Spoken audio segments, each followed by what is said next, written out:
Peace, everybody. Welcome to this edition of I Mix What I Like right here on I Mix What I Like. Again, I'm Jared Ball, happy to be your host.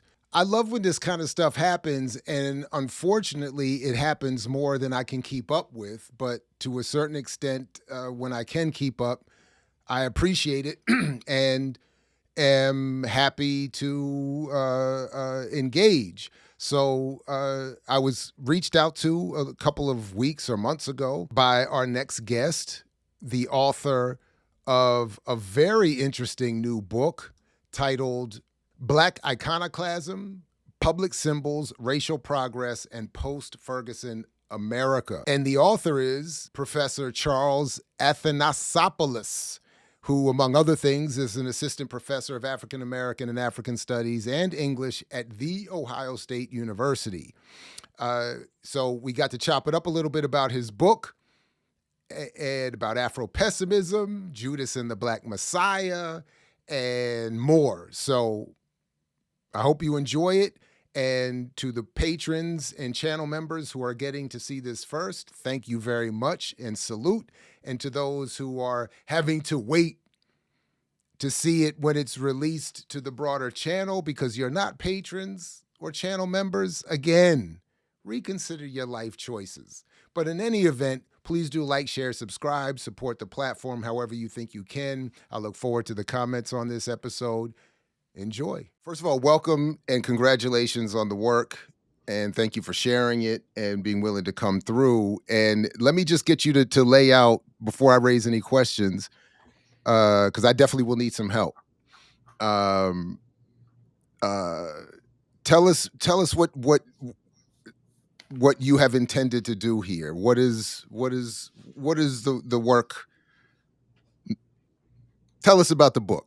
What is the work meant to convey? Yeah, so I think I'm starting with four broad questions in this project. So the first one is, how does this concept of Black iconoclasm help us think about discourses of racial progress in post-Ferguson United States? The second one is, how does this concept allow us to sort of dismantle the iconic narratives that we've produced around Black liberation in this era, most notably around the Black Lives Matter movement. From there, I'm asking perhaps some broader questions about sort of what does the language of iconography and iconoclasm offer for theories of Black study, and sort of how does Black studies disorder traditional understandings of iconoclasm. So I think those are the four broad things that I'm asking. And, I think part of this journey began much earlier than perhaps I even realized, as I mentioned in the prologue of the book. Being part Greek, I grew up in an Orthodox church, which, if you've ever walked into an Orthodox church, is sort of filled with iconography everywhere. So I can sort of remember looking up at this sort of dome structure and seeing depictions of like Jesus in the desert and being tempted by the devil, or, his baptism, right? And so for me, it always was a way of bringing to life these stories and whatever sort of values are packaged within those stories. But there was a moment in my life where I began to realize that racial iconography, that religious iconography, right, of angels and demons and the moral packaging along with that, was not strictly religious, but it was cultural, and it was in fact racial. And so I came to understand at this sort of religious school that I was at, that because I wasn't, a white Greek student with a sort of traditional Christian nuclear family, that sort of me and my mother represented demons on the scale of angels and demons within this sort of racial worldview that was in part also religious. And so, I narrate in the opening of the book a sort of mandatory confession that I had to do. And in that, I sort of talked to the priest, and I'm like, listen, since I have to be here, I'll just tell you, I'm having trouble having faith in your God. because of all the things that I see in my life. So and that's not where I'm at now, but I was having that moment as a, 15-year-old, 16-year-old. And, I said to him, I don't understand why I should be praising some like white hermit from the Middle Ages as saintly. Um, when I see my mother struggling to pay the bills, working 3 jobs, you know, um, and I see people like at this school look down on us, right? When to me, she's more saintly than that figure, right? So I had this sort of sharp break. And as the years went by, I sort of thought I felt righteous in that moment, but as I grew older, I really started to think that there's limits to that posture, right? Of saying, hey, you've represented us negatively as these demon figures. Let me rephrase that. So reframe that so that now we are these angelic figures. That even though it changes the content, that there's something about that form of value system that is maintained. And so that's where I start to think about 2 examples. One of them being Kehinde Wiley, who has sort of painting of Saint John the Baptist, but it's figured as a modern representation of urban Black male youth. So there's multiple saint figures that are depicted in this way. And he sort of uses the language of Eastern Orthodox iconographic paintings, but he's fusing that with European portraiture, and he's representing these saints as Black men. And the other one being the renaming of the Bronxdale houses to the Sotomayor houses in New York City. And so I started to think about this tension here, right, where Sotomayor is celebrating the renaming of these projects. She's like, this will help the residents understand that they too can be like little Sonia. And it creates this sort of exceptionalist narrative for the residents there. It doesn't actually change their living conditions, right? And so in all 3 of these moments, I start to think to myself that there really is a limit to just trying to go from a negative to a positive. We have to start thinking about what we sacrifice in that move. And so that's where I sort of start with this larger idea of like why I'm using the language of icons, why iconoclasm, how that's connected to race, how that's connected to the post-Ferguson era, right? When thinking Sotomayor as this figure along with the larger Obama administration as subject, or as an object of critique by the Black Lives Matter movement. But then generally beginning to think about the limits of just looking for an icon of progress or an icon of Black liberation that just presents the solution to everything in very neat ways. And that surrenders something about Black radical thought and activism. So to be fair, I haven't had enough time with your book and the subject matter to fully grasp everything. So I did what I always do. I start with the intro or the preface and or both, and then the epilogue, and then go back and read various sections just to get an idea of what's being done. And I admit at the beginning I thought, okay, I think I'm following. I'm with you. I get it. And I even think largely agree. And then I feel like I started to lose a grasp of your argument, particularly in the chapter where you engaged Judas and the Black Messiah, the film, and a couple of other films. So, for instance, when you were talking about the Sotomayor, the renaming of the projects, I felt like I understood what your point was. This is a more or less a critique of popular use of symbol and to justify or to gloss over oppression. But then when you come to the section on Judas, you do something else and have a different approach, or where we might disagree, or I might just not understand. So let me just back up, if we could, because I wrote here that well, first of all, you define, just so we're clear, you define Black iconoclasm as a program of complete disorder, the dismantling of Western man's racial iconography to open space for Black radical invention.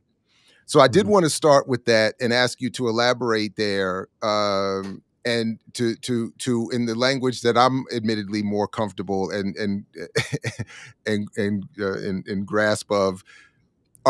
Could you talk about that? Are you saying what I think you're saying there, that symbol is important to the management and maintenance of oppression, and therefore symbol and an attacking symbol is important to the process and project of liberation? Um, and if not, please elaborate more, or just elaborate more in general on that point, and then I'll come back to a couple of other things, just so I could see how clear I am, and you can maybe get future readers clear in advance of reading your book, of course, which is linked in the show description, the link to purchase and all that. Yeah. So, did you understand? I know. I think I started rambling, so let me just ask if you understood what I was asking, and then feel free to go ahead. Yeah. Yeah, I think so. I think so. So we've sort of begun with the premise of I'm thinking through the language of iconography and Mm-hmm. icons, um, and as a way to think about race in the post-Ferguson era. And so for me, let's start with iconography. So there's the Mm-hmm. particular icon, right? The particular public symbol. It can be a person, it can be a film, it can be a statue, any of those things, right? But that particular public symbol exists in a larger Rolodex of symbols that really is attached to conceptual value system. That value system for me, I use the term Western man from Sylvia Wynter, which sort of personifies these codes of race, class, gender, sexuality. And I'm really thinking of it as a regime that is brought about by the New World, the European New World, right? So buttressed in anti-Black slavery and indigenous genocide. And so from there, I guess the larger point is that it's not just saying we can't have films, or we can't celebrate a movement for some of its positive things, right? It's really to say that the public symbols of racial progress that are offered to us reflect something about a larger value system, and it's really the larger conceptual value system that we want to get rid of, right? So it's not just this idea of like no images ever, right? Um, and so from there, the project seeks to think about various symbols, not just of racial progress, but of the ways we narrate Black liberation across different cultural arenas, right? And so that's why the project sort of begins and ends in the same place, which they're both titled the same thing, Twilight of the Icons, and I can explain that metaphor in a second. But the in between is really thinking about this orientation, thinking this orientation across different cultural arenas. So I start with activism. I start with the origins and evolutions of the Black Lives Matter movement, and I'm trying to think about the fractures and tensions within there, right? We have people in the streets in Ferguson and organizing, and then you have a group that had created a hashtag in response to the acquittal of George Zimmerman, who end up saying, let's show up in Ferguson, put boots on the ground, and start what is called the Black Lives Matter movement. That eventually becomes the global network. But within there's all of these criticisms from the BLM 10, BLM grassroots, Mass Action for Black Liberation. So I want to think the tensions and fractures within this otherwise neat icon of Black liberation, right? I move on to thinking about the sort of iconic narratives we produce in academic theory when we study Black studies, and we think about thinkers like Frantz Fanon, right?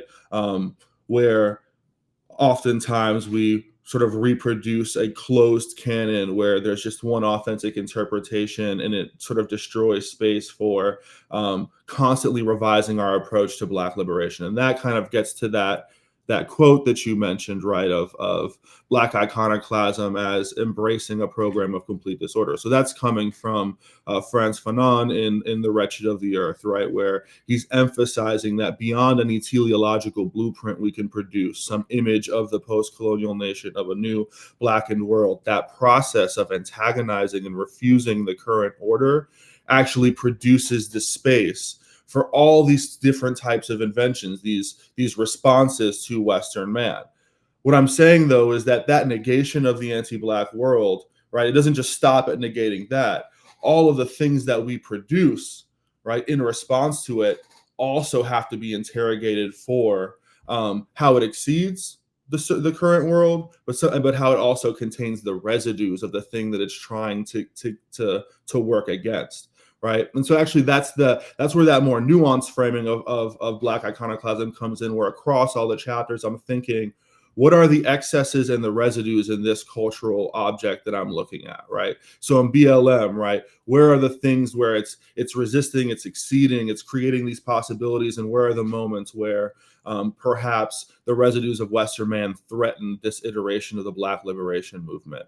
You know, in Fanon, where are the moments where we can see him breaking, pushing against, disordering, unsettling these concepts about European philosophy and society, and where do we see the limits? And then, of course, in the secondary interpretations of Fanon, where do we see that, right? Then I go on to thinking about speech and communication, right? So how do icons pop up into our psyche on an everyday level? How do they manifest, right, in the interpersonal, the political, and even on the internal level? Right, so that's where I'm thinking this concept of Fanonian slips. It's a way of discerning the way that icons operate in our very psyche, right? And I give various examples of that, and we can, get into that. The film chapter after that is really trying to think, all right, post-Ferguson audiences are getting all of these conflicting messages about what Black liberation means, right? In the Black Panther series universe, you're getting a particular message. This is what Black liberation looks like in opposition to this idea of a Eurocentric world order. It's a sort of Afrofuturist interpretation of a blackened world, right? You have Judas and the Black Messiah, which in my view operates as a sort of parable, an allegory, a cautionary tale that looks back to the Black Power era to caution us, to warn us of some of the things that can happen in these liberation movements in the post-Ferguson era. And same thing with Antebellum. There's a particular message about who the hero is, how she's imprisoned by this particular radical group of white conservatives. And so who the hero and the villain is figures differently in conflicting ways, right? You have a patrilineal monarchy of Wakanda, right? That at the very beginning is isolationist, right? Wants closed borders. You have a particular narrative, even in the second film, in the post-credit scene, which connects Wakanda to this legacy of Haiti in interesting ways, with T'Challa's son being named Toussaint, and he's hiding in Haiti. And they're working with the CIA. They put down a rebellion against Killmonger. Not to say that Killmonger doesn't have issues, but he becomes a caricature of Black liberation movements. In the second film, there's a sort of like almost race war between these like non-Black Indigenous people and Black Indigenous people, rather than working against the people that are trying to destroy them. Right. And then in Antebellum, you have this particular like very like neoliberal, elitist version of Black like feminist subjectivity in Veronica Henley, that's like with my like Spelman and Columbia degree, and I'm just sort of like doing the nonprofit charity situation, right? And it sort of spectacularizes anti-Black violence. And the end of it is she escapes this group of white conservatives doing their like Civil War reenactments. But it's like the FBI shows up to help investigate and burn down the plantation, right? But then you watch Judas and the Black Messiah, and it becomes very clear the role of the FBI and organizations like the CIA in dismantling Black liberation movements, right? And so you start to wonder, well, in Judas and the Black Messiah, the hero, of course, is Fred Hampton, and the villain is Bill O'Neill. But you start to wonder, like, is Veronica Henley more like Hampton or more like O'Neill? And if we watch the other movies where we can imagine the recuperation of the FBI and the CIA, well, what do I do with that with this parable if I'm an audience that is taking all of these messages in together? And so what I try to do in this chapter is sort of decipher the things that about these films that do push against Western man. Perhaps in Black Panther, it's saying, like, look at all of these negative depictions of Africa and how we're going to try and challenge those. But where are the residues as well? The monarchy, the emphasis on pretty much heterosexual relationships, the relegation of women characters as surrogates to this messianic project, which also somewhat appears in Judas and the Black Messiah, with the framing of Hampton and Hampton Jr. at the end of the film, and Akua and Jerry's role in sort of keeping on the legacy of Hampton and the way that narrative works. But of course, the Hampton film exceeds in many ways. It's reframing all of these negative representations about Fred Hampton and the Panthers in far older cinematic depictions, right? And so it's cautioning us of the sort of false narratives that are given to us by these institutions to demonize Black liberation movements. And in many ways, it is important that Antebellum centers a Black woman lead who is bold and vocally against the sort of rising tide of fascism that I think is representative of the MAGA movement, right? But there are particular ways in which that narrative takes place and constrains what liberation looks like, and is in conflict with those other films. So my point in that chapter is not to say this film better than that film, throw this film out, but it's like, as an audience member taking all of them in, what are the things that I can take from this towards a future practice, perhaps in filmmaking, media analysis, and how can I also interpret the discourses that are dangerous to this iteration of Black liberation? So hopefully that gets at no, I appreciate that. And I'm happy to have you try to, start here, but I'm also equally happy to revisit your work and more closely. At the risk of losing track of where I definitely want to go, I do want to say I don't agree with the Fred Hampton. I think you're very generous to the read of that film.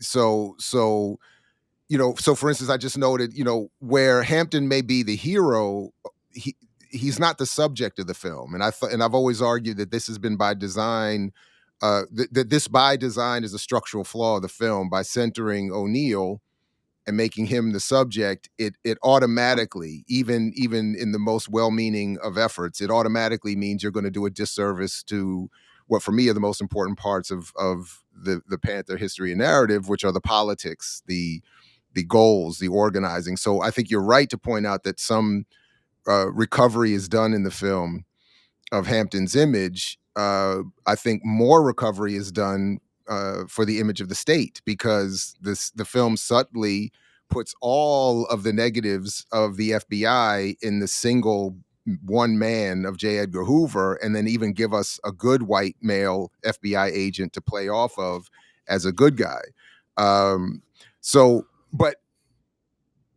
But all that said, so that's why I'm very much interested in how you're engaging the issue of icons and iconoclasm. So if we could, and then feel free to say whatever you want, but I definitely want, in response to that, but I definitely want to come back to what I think, what seems to be, and then correct me on this as well, something else that so your frame and approach in this book involves obviously reference and some from Fanon, but you seem to center a lot of Afropessimism in this. So I'm very much interested in how you see Afropessimism offering guidance in your reading of the Judas film or anything else, and the work itself. Though I'm very much interested in your approach to Afropessimism, which around here has become somewhat of a minor controversy. So, but yeah. So yeah, let's go ahead. Please go ahead. Yeah. So no, I think you raised like a wonderful question about the film, and I see what you're saying, and I will say that part of my practice when I'm writing is to try to be as generous as possible in various instances, because I think even when we assume that the best version of it, that there actually is something that emerges that sharpens our critique. Which is to say, I don't disagree with the criticisms that you've laid out, and in fact, I wouldn't even disagree that Hampton is not the the main subject of the film. I do think he is the hero figure of the film. So I think that, and so perhaps this kind of actually is a perfect segue into thinking the religious language of the film, right? It is taking from the biblical narrative of Judas's betrayal of Jesus. It is directly a sort of religious, iconic story, and so, of course, in the biblical story, Judas betrays Jesus for a number of pieces of silver, right? He gives him the kiss of death, and then eventually he's tormented by his sins to the extent that he commits suicide in the like bloody field or field of blood or something like that, right? Like he's haunted by his demons. And you can see that language is overlaid here. So I think what I understand in the film, right, is we have Judas as O'Neill, we have the Black Messiah figure in Hampton, we have the sort of apparatus of the Romans, which would be the sort of FBI, right? The larger empire that is in this larger, I guess, internal colony of the US, if you want to go with the Newton language, right? And I think actually what's interesting for me is that the intermediate CIA, FBI agent for me is sort of this kind of Pontius Pilate figure who is getting his orders from his bosses, and he's trying to think of himself as washing his hands clean because he's been given these orders. But in fact, I think it's an indictment of the white liberal position. You could read it that way, at least. And I think that then, if you think of it largely in that way, the film itself reframes the United States and its law enforcement apparatuses and the average white liberal as complicit in the murder of Fred Hampton, and in fact as sort of complicit and in this religious language ungodly, right, in the violence that it perpetuates against Black people. So I think in that way there is something generative about that film for a United States that imagines itself as a Christian nation, that believes that the Constitution is sanctioned by their God and that they are on the side of justice and equality, and especially to reframe the way that Hampton is understood. At the same time, I think when we think about O'Neill in particular, I agree that there is a risk in this film that it sort of humanizes, it produces a kind of empathy for O'Neill that is counterproductive in the sense of like people wanting to say like let themselves off the hook and thinking about their role in this modern iteration of Black liberation struggles. I get that. I am also considering the unsettling nature of how close O'Neill might feel to some people who watch the film. And so I think it might actually initiate that kind of internal struggle to say, like, am I more like this O'Neill figure? And what does that mean for me? All of that said, I really do, I do agree that with the criticisms that you've laid out, but this is sort of the frame of excess and residues for me.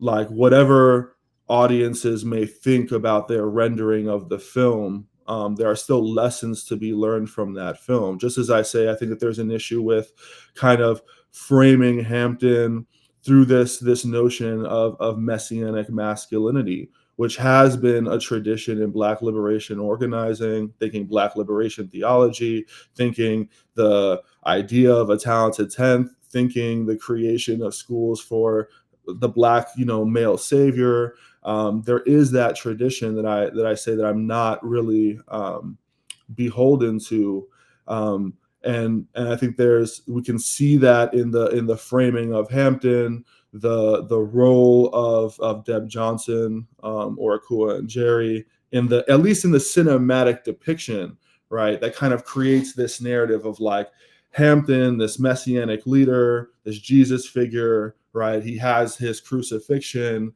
The afterlife of Hampton is held up by Akua and Jerry, like raising his progeny, who then goes on to be Fred Hampton Jr. and found these other organizations.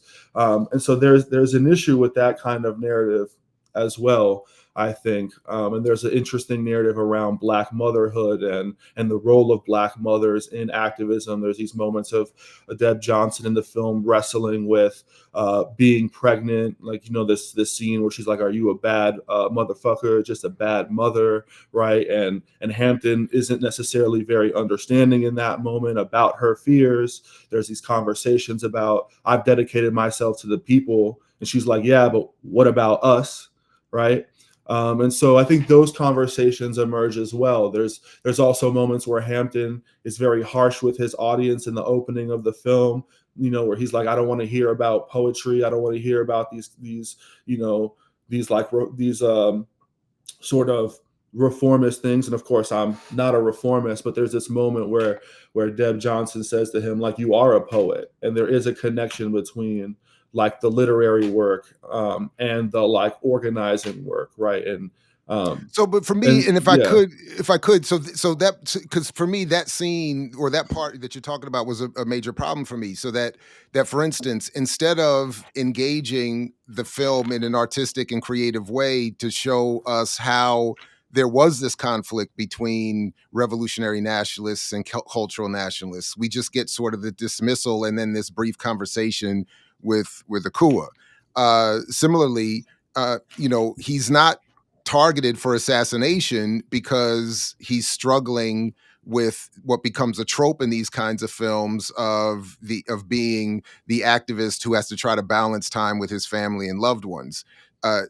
In other words, the film reverts to tropes instead of engaging what I think is still the most important part and what should be the point of these films, the politics that these folks and the movements that they were trying to be part of. But I'll let me just summarize this, and then I do want to invite you to talk obviously more about all of this. But this is, in your focus on the religious symbolism in your explanation there, what is striking for me is that the problem, though, is that the Messiah language in the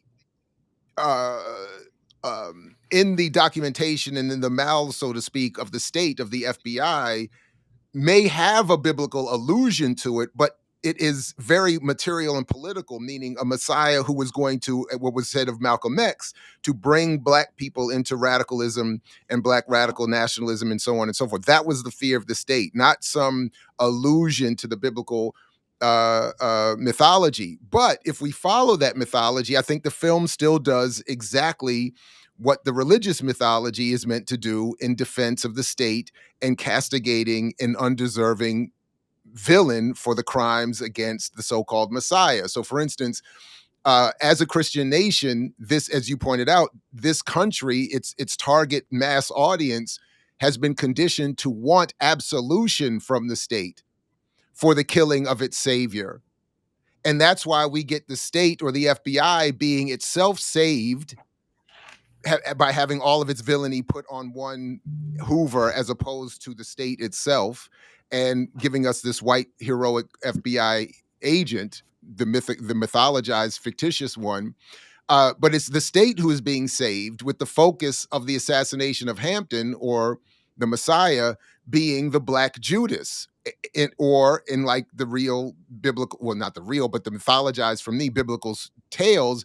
In other words, the state gets to blame Jews for the killing of their savior and be absolved from their participation in it. So Pontius Pilate, in other words, the FBI, gets absolved for the killing of the savior, and why they would want the savior killed, and everybody can just blame Jews, which is what all the gospels point to. Increasingly, as the gospels go on from Mark to John, it gets worse.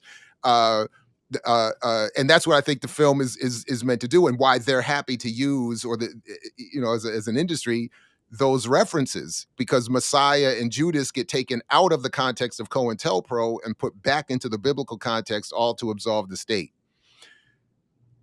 Please answer any of that, but then I do want to come back to your specific approach to Afropessimism, and then but I'll let you have the last word on the film, and then we can move back onto that.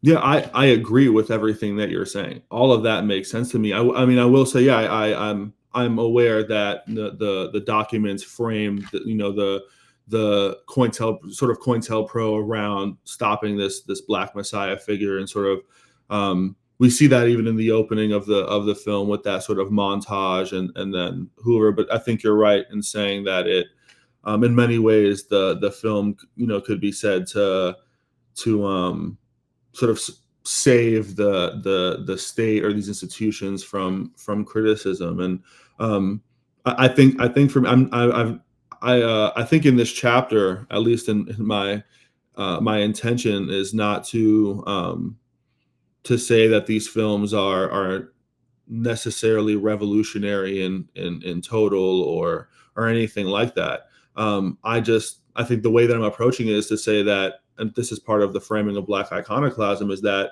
I think often we are looking for pure icons of either progress or revolution. I don't think there ever is going to be a perfect film. I don't think that there's going to be a perfect movement. And so I could, say, like, due to all of these problems in Judas and the Black Messiah, I'm not going to think about some of those things that I mentioned that I think are generative about it. But the whole practice of discerning the things that are generative versus the things that are limiting, I think, enables all of the things that you've said, along with the things that that I'm identifying as potentially inciting questions about why the current order of this world needs to go. No, right on. That's what I say about that. And I didn't mean to make it all about one of the three films. I haven't seen Antebellum, so I've only seen two of the three films you talk about in that chapter. And Judas is I admit it's a particular issue with me, going back to the very beginnings of its. But that's a whole other thing that has. So I would encourage myself and others watching this to get your book and read more carefully what you've argued here. But I just wanted to share that. So, but I do want to come back to this, what brings you to Afropessimism and how does it play out here? And then I got it. I'll come back. Yeah. I'm laughing because it's where I started. To be quite honest with you. And it's funny because I was rewatching in preparation, I was rewatching one of the interviews you did with Dr. Wilderson. And there was this conversation about this critique of his influence in urban debate leagues. I was an urban debate league student. And that is how I came to go to college, to be quite honest with you.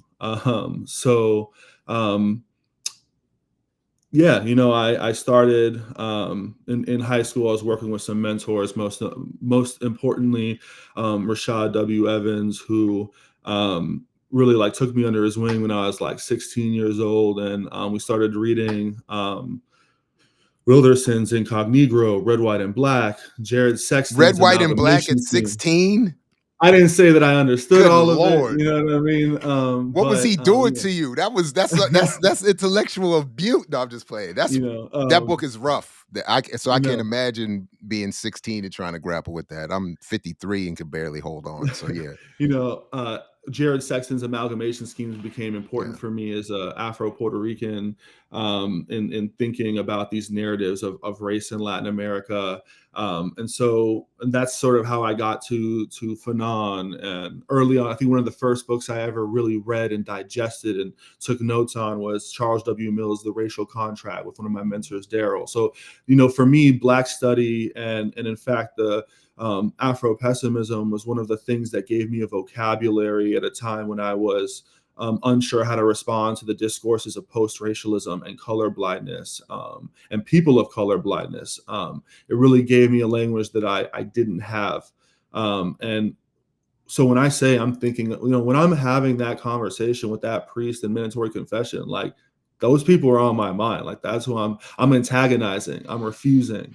I can't imagine bringing Fanon into a confessional. That's got to be wild. But there was a time where I was just how do I antagonize and refuse these things that are being imposed on me? And when I went to college, as I said, I had this sharp break with Orthodox Christianity in general. I kind of went through this atheist phase. Now I'm a Buddhist, lay Buddhist, but when I went to college at Wake Forest, there was no Black studies, there was no ethnic studies, Hmm. right? I went to college 2014 through 2018, Hmm. right? I went to grad school 2018 through 2022. When I was in grad school at the University of Pittsburgh, the grad program in Black Studies was not existent the way it was by the time I graduated.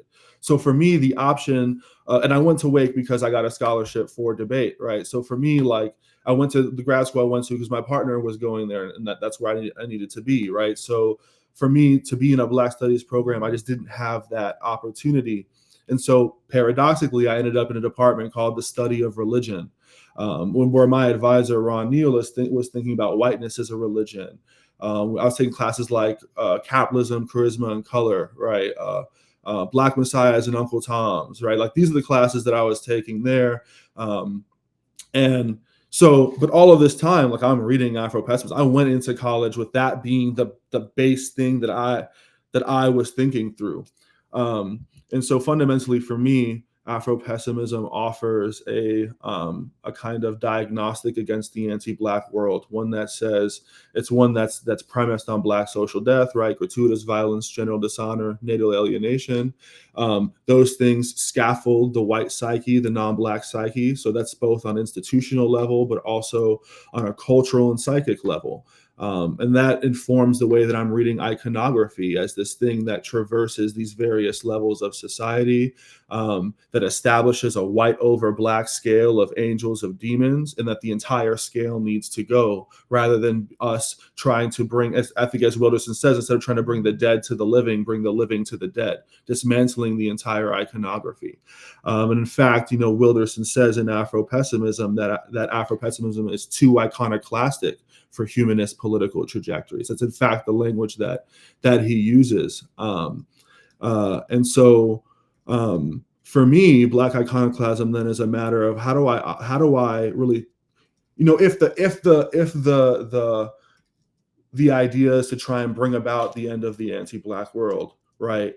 That's where I'm trying to think, well, what does it mean to perform a program of complete disorder in the Fanonian sense in our everyday lives, in the messiness of lived culture and experience, in speech, in film, in art, in street art, as I look at, in the way we theorize about Fanon, so that's sort of why the project is thinking across these cultural arenas of, speech, film, activism, etc. What does it mean to live that orientation toward the end of the world? And so, Fanon says that it requires taking a leap, and that leap is really toward this idea of tabula rasa. And that concept means to scrape clean a tablet. And for me, scraping clean that tablet is not something that happens in the future, right, where we've fully scraped it clean. But if this tablet contains the commandments of Black liberation, Black iconoclasm is the process of constantly scraping it clean. What's working, what's not working? How do we keep it pushing to evolve our practice to resist this world? Yeah. So like that's why like so just quick so really my point was that's why like when if I guess I'm just saying from what I saw, I would want the same lens that you applied to the Sotomayor renaming of the projects, because I think that's a beautiful point, to Judas and these other films. It's the conditions don't change, the relationships don't improve, the people still live in that same exact project. Who cares about a new name? Which I think should be the point. Um, but then also, how do you engage Afro pessimism? Because one of the main critiques that I always get for my appreciation of it is that it encourages us to dislocate from being in solidarity with people in struggle, or from ourselves engaging in struggle at all. And how isn't that what's happened to you? You just decided, I quit and I'm just going to write a couple books and get some degrees and hang out. And I do take your point about the film. I think for me, I think it might be relatively have more generative capacities than Antebellum or the Black Panther universe, Okay. but I do I do ultimately think that it falls very well short of what is necessary, and I hope that that is something that comes through in the project, Yeah. and I'm willing And to I do have a accept. particular and different level of hate for the Wakanda stuff. I just want to be clear there. Like that's another um, level of I really hate those films. But yeah. but insofar as anything that I've written comes off as a defense of Judas and the Black Messiah as like a revolutionary film, that is, I would hope that it doesn't come off that way, because I think ultimately that it is a kind of icon that needs to be dismantled. I was just trying to dissect parts of it that No, and I perhaps want to could be be clear. I'm sorry to useful. cut you off again, but I want to be clear and reiterate. I think the issue may have more to do with the speed with which I was reading, and I admit I struggle with a lot of these concepts just to begin with. So let me. That's why I just wanted to work with you, work through No, with you yeah, yeah, what I was getting, not necessarily what you're doing, because I may yeah. just not catch it all.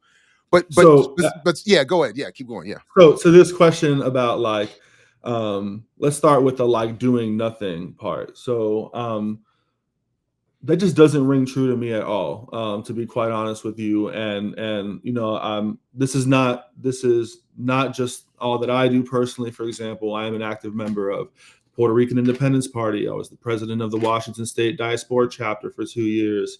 Currently doing Columbus, what we're calling the Columbus Community Abolitionist Collective, where we're doing community study groups. Right now, actually, Ohio State has passed SB1 in the Senate, which would prohibit DEI.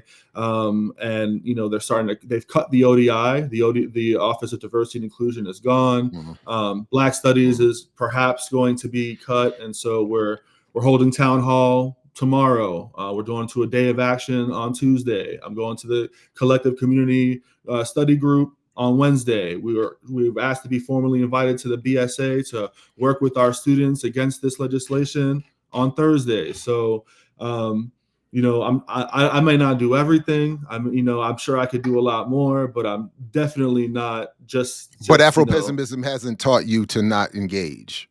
It hasn't. Absolutely not. What it showed me is that, again, that anti-blackness saturates every aspect of our society, which means that in every aspect of our society, um, there's a response that I can have to it.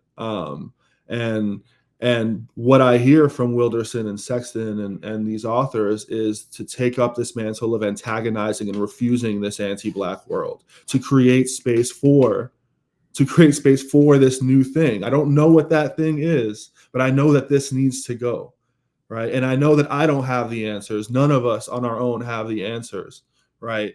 But in fact, it is a call to push in various ways.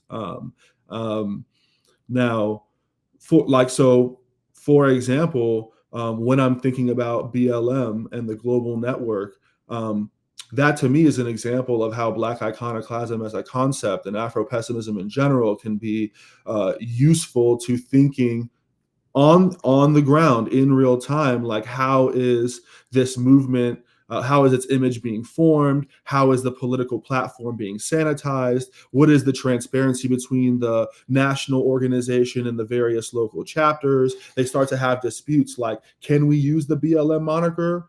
Who should be able to use the BLM moniker? Is it time to get rid of it and move on to something else? Right? That's that practice of discernment that isn't going to be satiated by reform. It can't just be, we're just going to sit in an academic room, but it's thinking, what is Black liberation for us?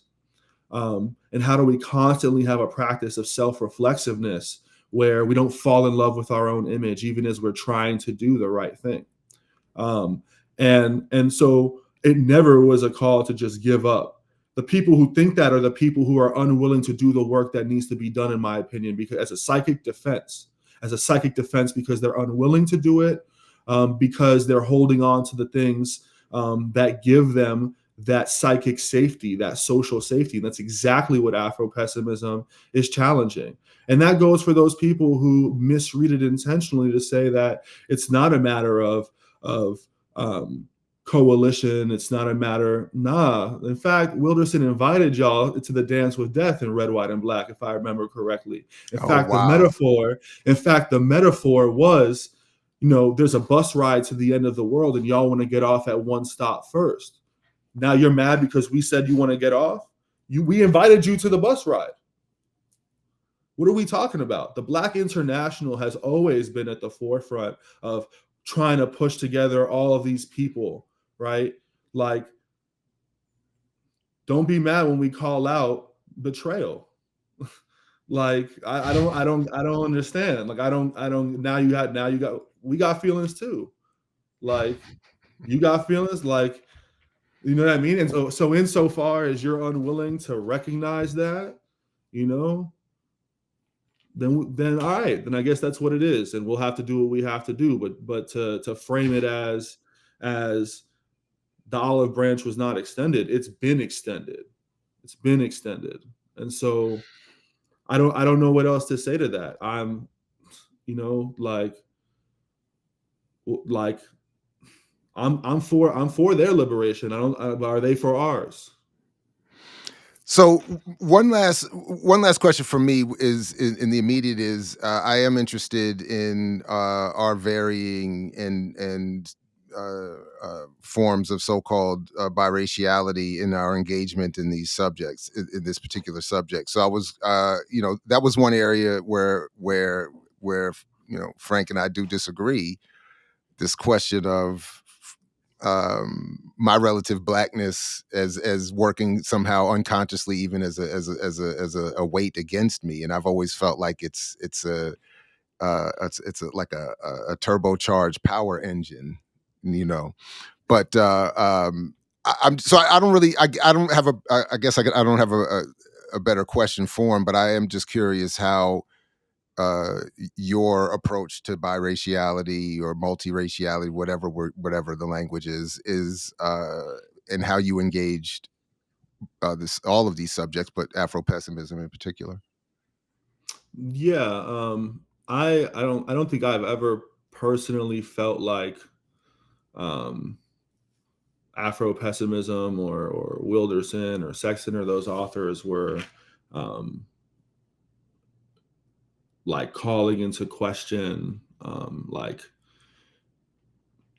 mixed black people in terms of like, are you black? I think that there's a No, that question wasn't. of I never took that from. That wasn't. I'm sorry. Just to be clear, that's not what I took from them. It was and I should have gone back to get the language right. But it was more to that for Frank, blackness has become, I guess, for lack of a better way of putting it, just like a negative. And for me, it's not. And that's the point. I never took that he, and in fact, I always appreciated Jared Sexton and his approach to his own biraciality and bringing that into these spaces. Because my argument, my joke has always been that black people in the United States, due to specific history and proximity, know white people better than anybody, and those of us with white parents know them better than that. And so that's why I've always, if when we're being honest, as I think Sexton has been, as I've tried to be, I think it leads to biraciality in terms of black white, at least in this country, should lead to an enhanced criticism of how white society and whiteness engages blackness, but doesn't all, so anyway, again, I'm not, this is on me. I'm not getting this right, but I just want to be clear. I'm not saying, and I've never felt that Wilderson or Sexton have been critical or questioning the black status of mixed race, but to say that we just disagreed on the role blackness plays. Gotcha. In, Yeah, no, that makes sense. So, I mean, so I think the way that I think about this, there's two things that are in my mind. The first is thinking of Black Skin, White Mass when Fanon talks about like chapter 1, Black Man and Language, right? To take on a language is to take on like a syntax of a civilization, to take on its morphology. And I think that we see in Black Skin, White Masks an individual in the sense of Fanon, and perhaps multiple individuals wrestling with this sense of the white mask that they have internalized and their blackness, right? And like, of course, part of that is like psychoanalysis and all of that. But really, what I take it to mean is that it, like, we exist in a society that wants us to have a white image of ourselves. That when we look in the mirror, we want to see a white version of ourselves. And that we try to adorn ourselves with various things to get us closer to really living up to that white mask, whether it's our language, our accent, our relative skin color, our education, whatever it might be. Always to say I am Black plus this other normative striving that, you know, gives me some saving grace. And I think so, you know, that's, so to me, it's not necessarily that Blackness is negative in the sense of like actually negative, but in the society that we live in, this is the sort of messages that we are given, and that in sort of internally we act that out in many ways, even when we don't realize it, trying to move away from a particular negative image of Blackness. And so, you know, I think one avenue in which that happens is colorism, for sure. And so it can, and because of colorism or being mixed, so I have two mixed parents, right? So my mom is Afro Puerto Rican and Greek Roma. My pops is Afro Puerto Rican and Irish. I just didn't have my pops in my, so like two Black grandparents, right? Two non-Black grandparents, only one white grandparent. Who I never met, actually, as I talk about in one of the chapters. But so but there is this being in a mixed family, or being, you know, relatively like lighter skin tone, you perhaps get entry into particular spaces in your childhood relative to other Black children, where I think you were right. It's not just like, oh, that means that you become ingratiated in it. It actually perhaps sharpens the criticism because of the things that you have seen and experienced, right? And I even think about uh, Kathleen Cleaver, as you know, an important Black Panther who talks about those sort of experiences. I even think Elaine Brown mentioned this as well as in an experience, I think, in school, and thinking about her racial identity. And so and for me, as I said, you know, you want to talk about indoctrination in these schools. Those parochial Orthodox schools I went to really, I think, for me, sharpened my understanding of what it was. No matter what fantasy I had of being able to enter that world, it was never going to happen. And I learned that that's not the way to go. And in fact, thinking with Sexton, right, he talks about the fact that the interaction between supposedly mixed and pure bodies actually kind of is part of the social fission that helps elaborate and evolve racial hierarchy. And he sort of calls for Afro descendants to embrace the social costs of being Black. And in fact, part of my work, even in the second project that I'm working on now, which is more focused on Puerto Rico, and I can talk about that more, but generally thinking that I think that there is a sort of anti-Blackness within Latinx, Latine studies, even Puerto Rican studies, this unwilling to pay the social costs of Blackness that I think needs to be interrogated. So yeah, I think that's generally how I've been thinking about it. No, I appreciate it. And because of my own issue with time, I'm going to ask us to hold it there and leave that as a teaser for when that book comes out and we have you back. And or when we have you back to talk more about this book, once I've had a chance to read more of it and evolve some more questions and discussion, because I think there's a lot here and I really appreciate the work. I'm very appreciative that you reached out and wanted to engage.